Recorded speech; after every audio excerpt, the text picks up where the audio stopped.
పరమ సంతోషము భక్తులకీయును. Madam madam, ఈ చైర్లో నేను ఇరుక్కుపోయాను మేడం, నన్ను లేపండి మేడం. అసలు ఇంతకీ నువ్వు ఏ చైర్లో కూర్చున్నావో చూసావా అమ్మా? నువ్వు కూర్చున్నది సిన్ చైర్లో అమ్మా. చూశాను మ్యామ్, కానీ ఏదో కూర్చుందామని కూర్చున్నాను మ్యామ్. పాపము చాలా భయంకరమైనది. ఒక్కసారి పాపం చేయడం స్టార్ట్ చేస్తే ఇంకా అలానే కంటిన్యూ అయిపోతాం. బైబిల్లో పాపం నుండి బయటకి రావడానికి ఒక మంచి విరుగుడు ఉందమ్మా. ఒకసారి అదేంటో చెప్పండి మేడం. డాక్టర్ వచ్చారు, హెల్ప్ చేయలేకపోయారు. మాంత్రికుడు వచ్చాడు, కానీ హెల్ప్ చేయలేకపోయారు.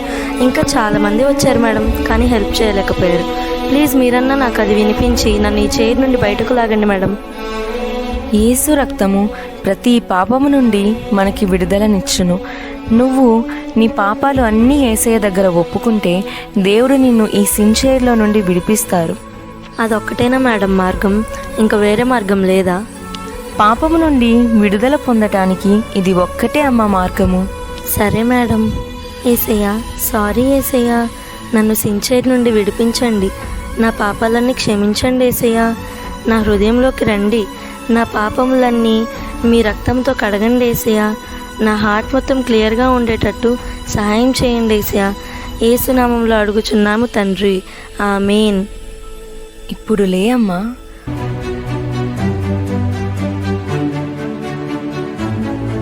ఓ వావ్, థ్యాంక్ యూ మ్యామ్.